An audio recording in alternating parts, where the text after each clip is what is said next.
Welcome to Kiss the Reviews. I'm Armando, that's Corey, and today we are doing 1980s Urban Cowboy. Goddamn, I'm gonna kill that son bitch. This is going to be a fun one, guys, so buckle in. Strap in on that mechanical bull you got. He brought his own gloves. Hell, he brought his own glove with him. Get far back. Don't forget to like, subscribe, and comment. But let's get off and running, shall we?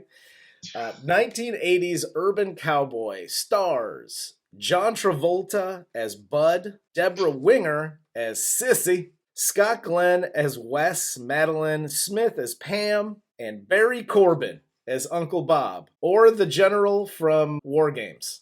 I will talk a lot of shit about this movie. Oh, yes. But Barry Corbin did a fantastic job in this movie.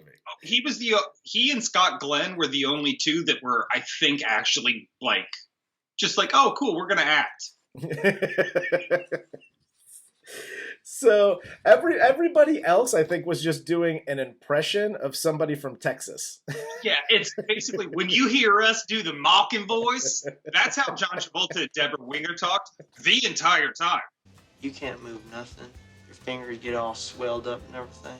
Let's get started with this thing. So, first impression on this movie is that there are lots of women in tank tops and no bras in this movie.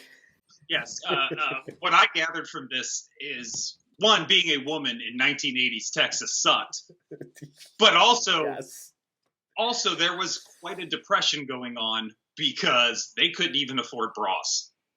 Yeah, there was real shit going on.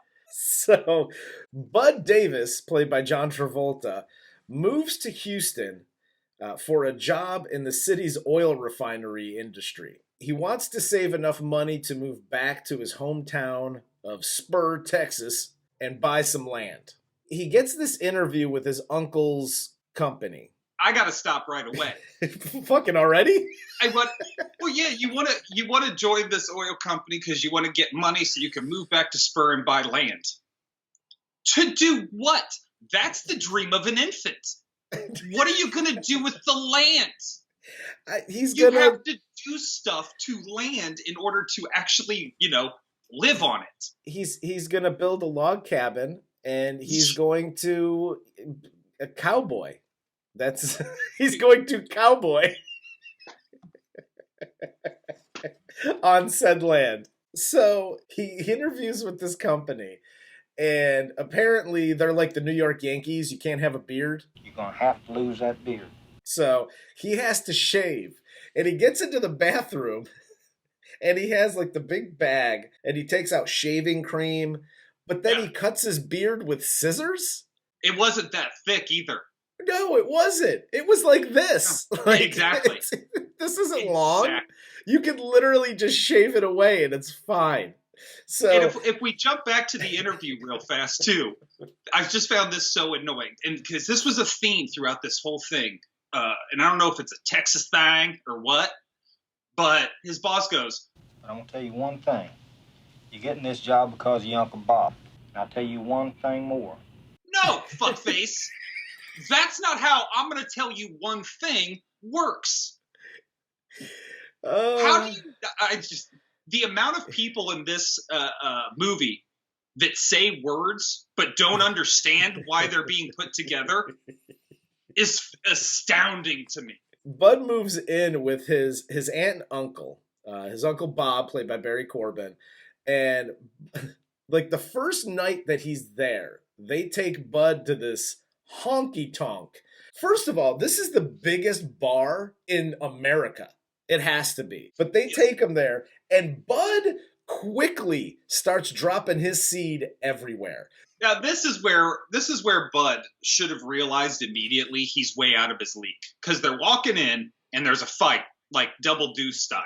By the way, Bud... Keep walking. If they go to shoot, just drop to the ground. Shooting at Gilley's is such a regular thing that it's just like, oh, hey, by the way, should this happen, just hit the deck, buddy.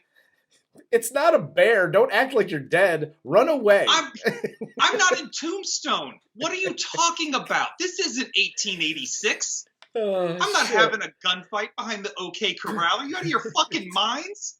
apparently the women there are so tired of the dusty old farts that are in this area that Bud walks in.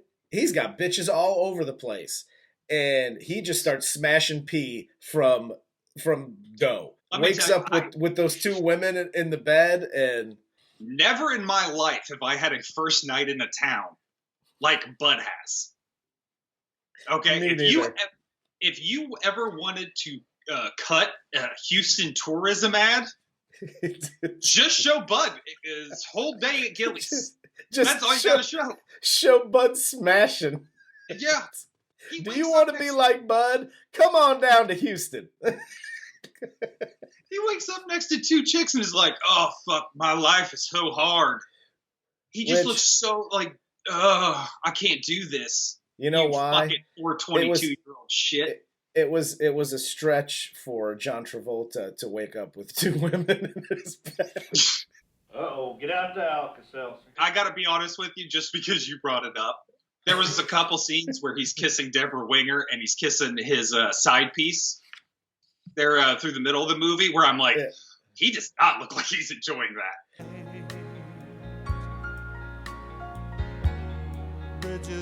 If I'm gonna call out Mark Wahlberg for grandpa kisses and Fear, I'm gonna call out John Travolta for just like open mouth suction cupping Sissy when he first meets her in the bar, and Pam when he meets her in the bar and they kiss. It's just like this. I don't know. It was weird. Let's just call this our first PSA of the show. Hey kids, Uncle Corey here. Hot tip.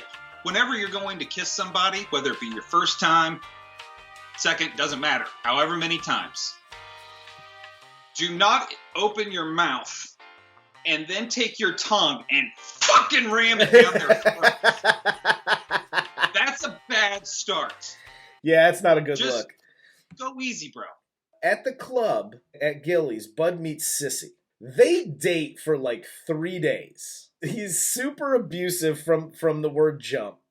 And then they get married after like a week of knowing each other. And the funny thing is, he brings it up after this diner scene, right? Where he fucking smacks her in the mouth.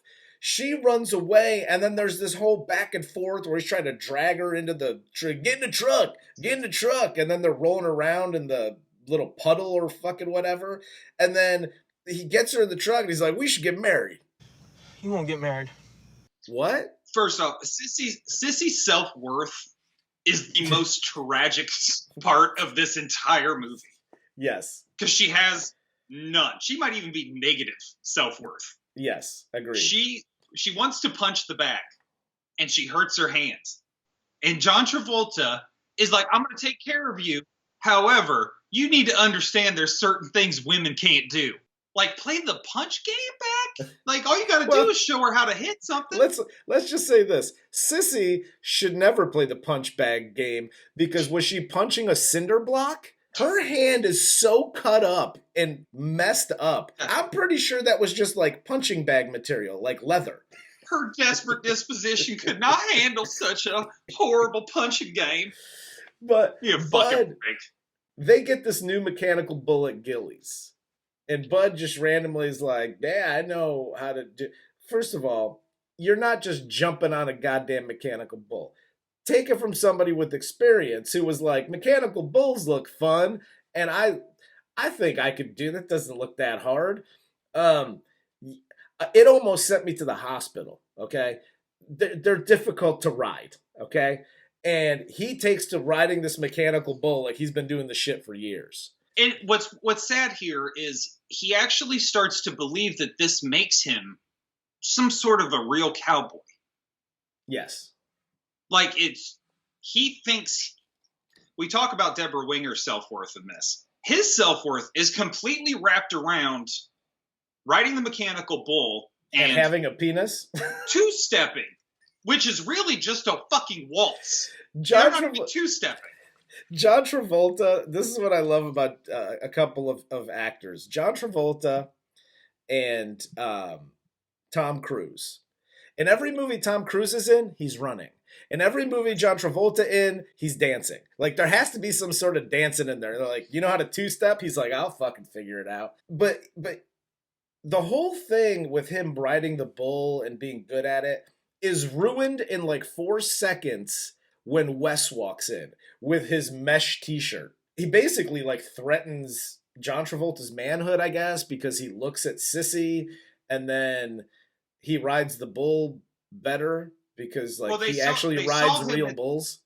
Yeah, exactly. They saw him at the rodeo before and they know he was part of the convict rodeo program. I want to go see one of those. Wes gets thrown off the bull in the cage and gets back on it. God damn, he's getting back on. So then Wes dares, in his mesh t-shirt, to step on Travolta's territory and actually try and ride the mechanical bull. And that's when it's just like, we got to measure dicks. Yep. It is imperative that we measure dicks at this point. Oh, yeah. And then Travolta gets to like super douche level when they go to this diner again. And I'm not gonna abuse my wife now. I'm just gonna abuse the waitress because I have displaced anger because Wes is looking at my wife. Scott Gilley, by the way, has done nothing at this point to warrant any kind of real aggravation or push of violence from John Travolta. He's done nothing. He challenges him to a fight. He challenges Wes to a fight. They go outside, and Bud gets his ass kicked. This is such a critical point in Travolta's arc, if he has one, because he's already just this like sullen egomaniac. You can bruise my fragile ego at any moment. Just fart better than me, and I get like out of my mind pissed. So he gets his ass kicked and immediately is just like, just get me a beer. PSA number 2, and I'm sorry, Uncle Corey here again, kids. Quick tip. We all get our ass kicked from time to time. It happens. Even Conor McGregor got his ass kicked a couple times. It happens. Don't be a bitch after it happens. Get up, dust yourself off, and go about the rest of your life. You learned a lesson the hard way, and you move on. If you're going to be a man, take your ass whooping like a man. Dude. But Sissy wants to ride this bar bull, but Bud hates women, so they're not allowed. And because it's too dangerous, same for girls. She gets training by Wes at Gilley's during the day. She knocks off of work early, goes and gets training on how to ride the mechanical bull. And during this, Bud, from getting his ass whooped the night before, is drunk at home in the morning. And it's like fucking 7 a.m. and he's pounding beers. He goes to work, gets hurt at work on the job. Almost kills himself. Yes. And gets pissed at her because she wasn't home when he got home after his traumatic experience. And this was actually a kind of a good scene by Travolta here, because he hears Sissy come home. He's fine. He's just sitting in the bathtub. He's drinking his beer, kind of. Here's Sissy come home. Checks to see if she's coming in to look at him yet a couple times. Yeah. He's peacocking like a motherfucker. And then he just drops back and gets all sullen when he walks in. Why are you rooting for him in this movie? That's all. That's my only question. Here's the thing. Why are you rooting for him? I'm not really rooting for anybody in this movie. Like, there's nobody that the only person I'm rooting for is Uncle Bob's wife. Like, that's literally the only person that I'm rooting for. And everybody else is just kind of a douche. I'm rooting for Debra Winger to make it to a women's shelter. So they decide to go back to Gilley's that night. After A, he had his traumatic experience at work, and B, he's loaded up on like pain meds and he's drinking. Let's go to the bar. That sounds like a great idea. So they go to this bar. Sissy gets on the bull. Bud gets pissed because man things. And Bud challenges Sissy to a mechanical bull. Off? Sure. Everyone around him is like, dude, calm down. Like, we're breaking you. Do you understand how male friendship works? We were busting your balls that your wife rides the bull better than you. Shit, bud! She rides better than you do! He gets on the bull for the second time and he falls off. And West swings the bull and breaks his arm. How hard did this bull swing around where it broke John Travolta's brittle ass bones? John Travolta is the only 24-year-old male in America with osteoporosis. That boy needs some milk. Yeah. So Sissy accuses Bud of being jealous because she rides the bull better than he can. Bud, she beats her and throws her out of the house. He smacks the shit out of her and then tosses her out of the house. Because tosses her out of the trailer. He tosses her out of the trailer. Yes, house. All because I think you're jealous because I ride the bull better than you do. Oh, bitch! Get out of my house! Like, fuck, dude. Like, Peter, what the fuck is wrong with you? Yeah. That's crazy shit. And then either that night or the next night, like, I'm pretty sure this movie takes place over 2 weeks. Like, oh, yeah, because Sissy tells Scott Glenn they've been married for like a week. Yes. So Sissy and Bud see each other at Gilley's. So they both go to Gilley's. Sissy refuses to talk to Bud. To make Sissy jealous, Bud introduces himself to this girl named Pam, played by Madeline Smith, and dances with her. This whole thing like starts escalating because he goes, "Hey, you want to dance?" And she's like, "Yeah, cowboy."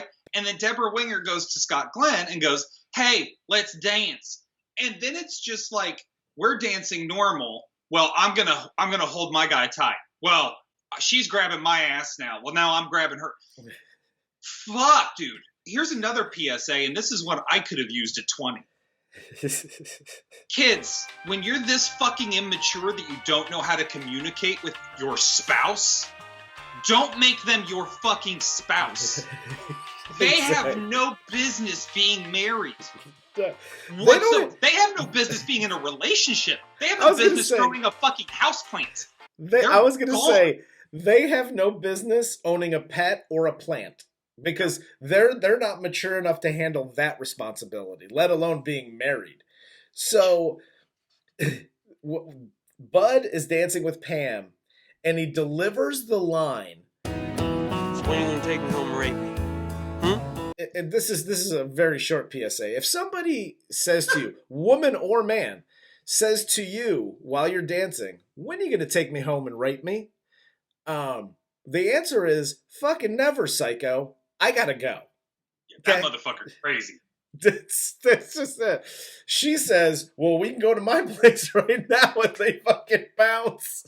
Sissy decides that she's gonna take Wes home because, maturity. She decides that she can't do anything with Wes, and she bounces, which, I'll give Wes this. For a convict who later on in the movie is extremely abusive to Sissy, handles this fairly well. And he's like, oh, he handles it cool. Fantastic. Yeah. She's like, I want to leave. And he goes, okay, bitch, there's the door. Yeah, exactly. So, but soon after this, Sissy actually moves in with Wes till he lives in like this rundown trailer next to Gilley's. Bud decides that he wants to be a bull rider because his uncle had a belt buckle that he won. Cool. And he starts training with his Uncle Bob on this dusty old mechanical bull. This is where I thought, okay, this is where he actually starts to like get into the rodeo and ride bulls. Like it'll get good here. Somebody's going to be an actual cowboy at some point in the movie.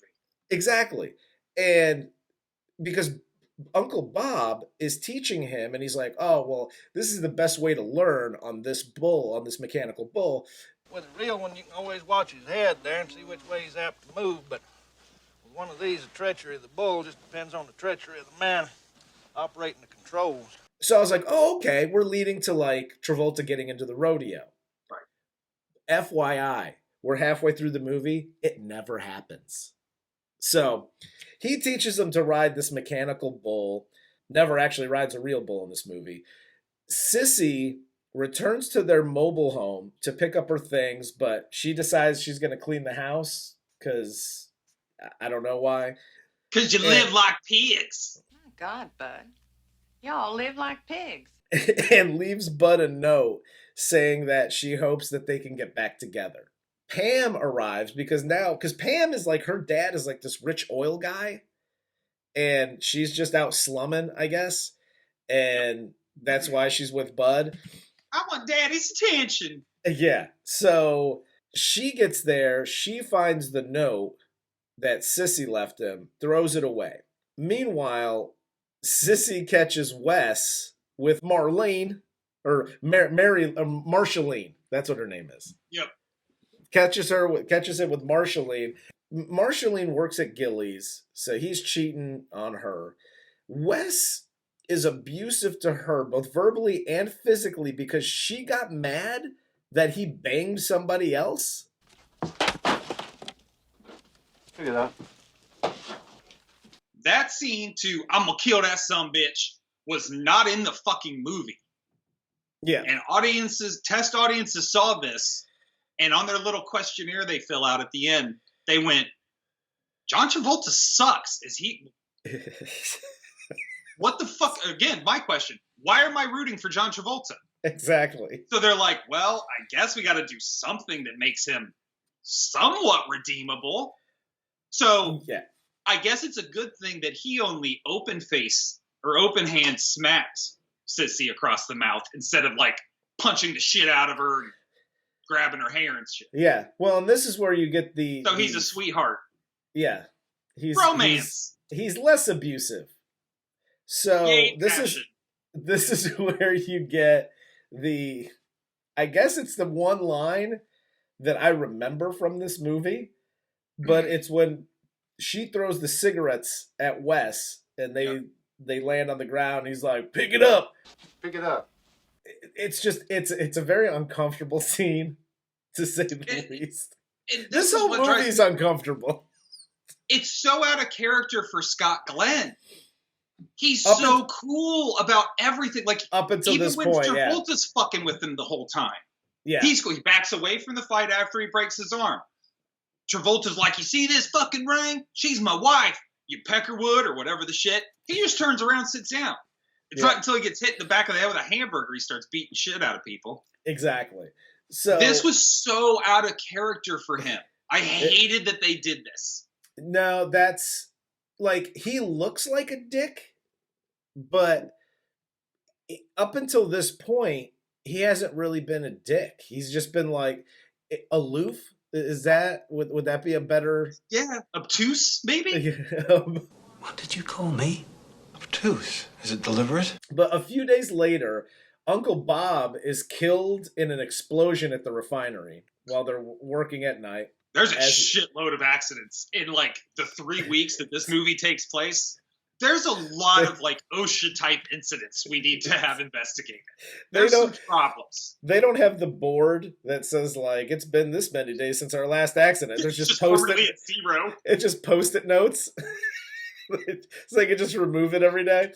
So at his funeral, Sissy tells Bud that she and Wes are going to move to Mexico after Wes wins the $5,000 prize at the bull riding contest.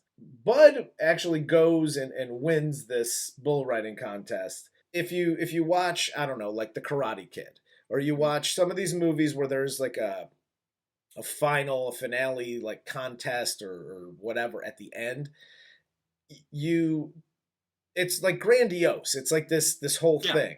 This is just very like underwhelming. They're like, hey, immediately they're both in the top 5, and Wes rides and Bud beats him by 2 points. I don't even know how the scoring works in this, but sure.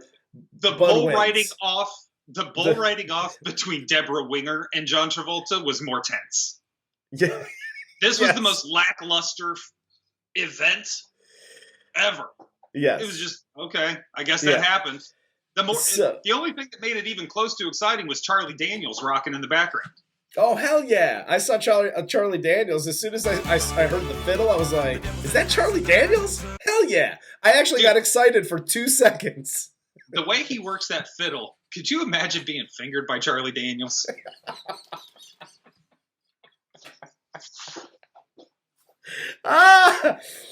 That No. man, I'm just saying No, I that man can't. has to know his way around a vagina. But I'll take your bet you're gonna regret because I'm the best as ever been. Sure, I'll take your word for it. So Travolta wins the $5,000 prize in this bull contest, and Pam out of nowhere decides that, you know what, you really love Sissy, so you should probably go be with her. She's just sick of fucking dating an 8-year-old. She's like, Pretty hey, much. guess what? I kept this note in my back pocket in case you became just too much, and Day's here. Here's that note. She loves you. Run along, cowboy. So you shouldn't let her get away. I guess this is the point in Travolta's arc that, like, he's starting to learn that maybe he shouldn't beat women, or at least not Sissy. Maybe he could beat other women, but just not his wife. And that he shouldn't be so verbally abusive to her. He realizes that he loves Sissy. He runs out to the parking lot. This is where Sissy, like, Wes is like, we're taking off. We're going to Mexico. He makes her park the car in front of Gilley's. He goes in to rob the place. And, like, dude, you've worked at Gilley's. Like, for weeks now. Yes. They know everything. They know what you look like. They know where... You're not going to be hard to find. I'm sure they know your plans about Mexico, because you couldn't shut your fucking mouth about that either. There's a reason you keep getting caught as a criminal. You're bad at it, because you're robbing people you know. But Bud finds Sissy in the parking lot. And, you know, he does his whole, I'm sorry, yada yada. And he sees Sissy's bruised face. And immediately gets mad, like, nobody can beat my wife except for me. So he runs in, goes after Wes. Fight ensues, like, at the entrance of the bar because Wes is trying to leave. Travolta hits him so hard, fucking makes cash fly out of his jacket. And Travolta kicks his ass. The club owner and yada yada, they're all happy because Travolta saved the day and saved all the money. Bud and Sissy reconcile, and they go home together. End of movie. Doesn't stand the test of time, Corey. No, dude. It should have been called Antiquated Cowboy. I agree. This movie does not stand the test of time. And not just because, like, not just because it's old and the movie and just in general is fucking antiquated and shitty. This story is terrible. That's terrible. I don't get it. What lesson does Travolta actually learn? There isn't one. He gets every single thing he wants throughout this whole thing. His only bump in the road, because, I mean, even when he loses his wife, he just picks up another piece of ass and doesn't give a fuck. Well, and the thing is, technically, like, because of a rich daddy, he upgraded because now he might have a job in an office somewhere. Exactly. So, again, like, only thing that happens to him is Barry Corbin dies. Until then, he's just like, fuck it, I'm going to do what I want, and everybody needs to get out of my way. And then at the end of the movie, he goes, fuck it, I'm going to do whatever I want. Everybody just needs to get out of my way. Well, the thing with me is, what would have made this movie fantastic is a script. A quality script, but at the end, if it would have saved, in my eyes, it would have saved this movie if Sissy at the end, she gets, you know, whacked by Wes, and then Travolta comes out in the parking lot and like, be back with me because things. And then he gets shot by Scott Glenn. If she just goes, fuck off, dude, and like, dude, fuck Wes, screw this guy. Yes. I'm out. And she just tears off. And the next shot is like her driving to Mexico or driving anywhere, wherever to start like a new life, or I don't know. Maybe she becomes a fucking actual bull rider so I can see a bull in this movie. Right. Or somebody something. ride a fucking bull. But literally the first hour of this movie is it's all setup, and it's poor setup. Yeah. For it's 2 hours and like 15 minutes long. It's so unnecessarily long for what is a 15-minute short story. Exactly. If this movie was an hour long, it could have been okay. Yep. And it's more than double that, and it's just not good. That's terrible. With that being said, do you have anything else? God, no. All right. Neither do I. For Corey, I'm Armando. This is Kiss the Reviews, and this was 1980's Urban Cowboy.